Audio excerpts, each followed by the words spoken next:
Assalamualaikum warahmatullahi wabarakatuh. Perkenalkan, nama saya Anya Aulia Fatihah dan teman saya Imelda Niza Eka Putri. Kami akan membahas tentang farmakokinetika klinik. Farmakokinetik pada obat dikenal dengan istilah ADME, yaitu absorpsi, distribusi, metabolisme, dan ekskresi. Absorpsi merupakan tahapan pertama, yaitu tahap penyerapan. Ini terjadi di lambung dan usus. Pada gambar sebelah kanan dapat dilihat proses dari absorpsi, di mana obat yang masuk ke dalam tubuh akan mengalami proses disintegrasi, yaitu obat hancur menjadi ukuran yang lebih kecil. Kemudian setelah proses ini terjadi proses disolusi, yaitu proses molekul obat berubah dari fase padat menjadi fase larutan atau cairan tubuh. Setelah proses ini, maka obat akan diserap oleh tubuh atau disebut dengan absorpsi. Faktor-faktor yang mempengaruhi yaitu seperti ukuran partikel, di mana jika semakin kecil ukuran partikel maka akan semakin mudah diabsorpsi. Kemudian ada pengaruh larutan obat, kemudian beberapa faktor fisika kimia obat. Selanjutnya yaitu distribusi, atau lebih mudah diingat dengan kata penyebaran. Tahapan ini terjadi ketika obat ditransfer dari darah ke jaringan. Pada gambar di sebelah kanan dapat dilihat step-step dari distribusi, di mana setelah diabsorpsi, obat yang larut dalam tubuh akan didistribusi ke peredaran darah. Di sini peredaran darah, kemudian setelah masuk ke peredaran darah, lalu didistribusi ke organ lainnya. Proses selanjutnya yaitu metabolisme, atau lebih mudah diingat dengan kata perubahan atau penguraian.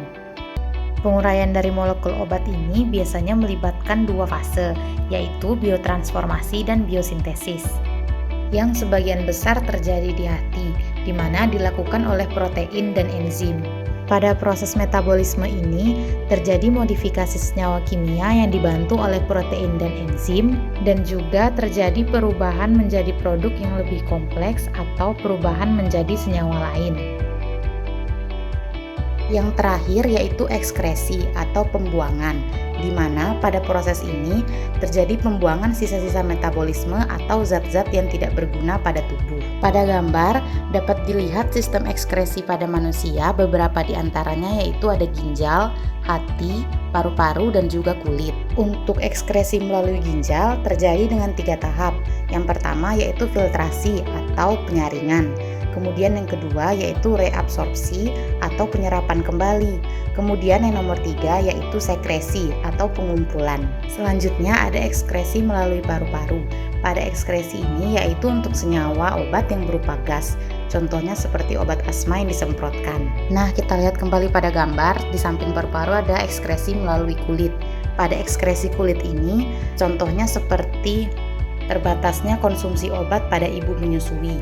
Hal ini dikarenakan ekskresi obat dapat melalui kulit, yaitu dalam bentuk air susu ibu. Sehingga beberapa ekskresi obat dapat menyebabkan intoksikasi pada bayi. Selanjutnya yaitu ekskresi pada hati, empedu, dan usus, di mana terjadi penguraian zat amonia menjadi zat yang lebih aman. Kemudian disalurkan melalui ginjal menjadi urin atau melalui usus menjadi feses.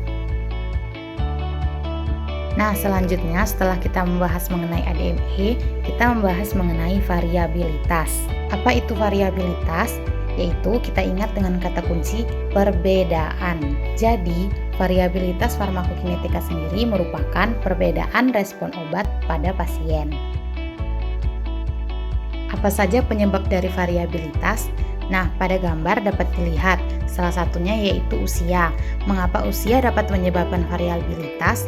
Karena terdapat perbedaan struktur penyusun tubuh, contohnya pada bayi, anak-anak, dan dewasa, di mana bayi dan anak-anak belum memiliki struktur tubuh yang lebih kompleks dibanding orang dewasa, sehingga proses ADME pun akan berbeda daripada orang dewasa begitu. Kemudian penyebab lainnya yaitu gender. Mengapa dapat menyebabkan variabilitas? Karena juga terdapat perbedaan struktur penyusun tubuh antara pria dan wanita.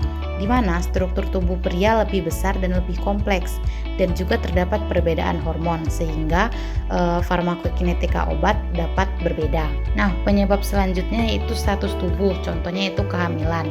Mengapa pada proses kehamilan juga dapat menyebabkan variabilitas? Yaitu karena pada saat terjadi kehamilan, terjadi perbedaan produksi enzim dan hormon sehingga dapat menyebabkan variabilitas.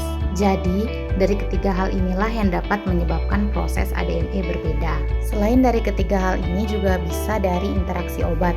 Misalnya, meminum obat A dengan obat B secara bersamaan sehingga hasil dari farmakokinetika obat tersebut berbeda.